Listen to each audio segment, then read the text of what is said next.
How do you blur a photo background on your Android phone? There's two ways to do this. You can do it either while you're shooting the photo or afterward once it's already taken. If you want to capture photos with that nice blurry background right off the bat, go to your camera app and instead of using regular photo mode, switch to portrait mode.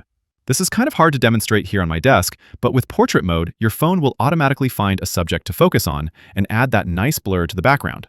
You'll usually see a blur adjuster, like this one, where you can control the effect strength, meaning how blurry the background gets.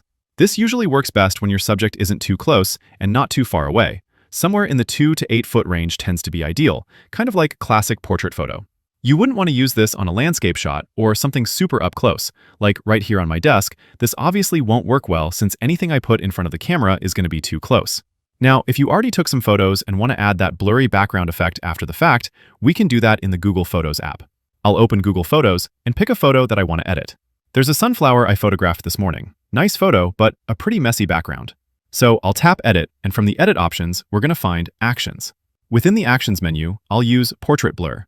And this is pretty cool. It uses an AI-driven model to blur the background after the photo's already been captured, so it kind of understands what needs to be sharp and what needs to be blurred.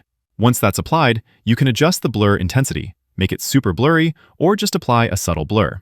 Generally speaking, you don't want to overdo it. Just a subtle, nice blur usually looks the best. There's also a depth effect here. This mimics the depth of field you'd get from a real professional camera, meaning how much of the photo, front to back, stays in sharp focus.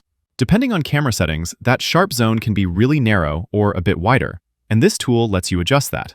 You'll see, with these leaves, for example, if I make the depth setting super narrow, only a tiny spot stays sharp, and even the flower itself gets a bit blurry. If I increase it, you'll see even the leaves in the back become sharp, while distant objects stay nicely blurred. So this is a nice little tool for fine-tuning exactly what stays in focus while keeping everything else blurred out. I'll save this as a copy, and that's it. Now I have both my original and the blurred background version saved on my phone. Anyways, that's how you blur photo backgrounds on your Android phone.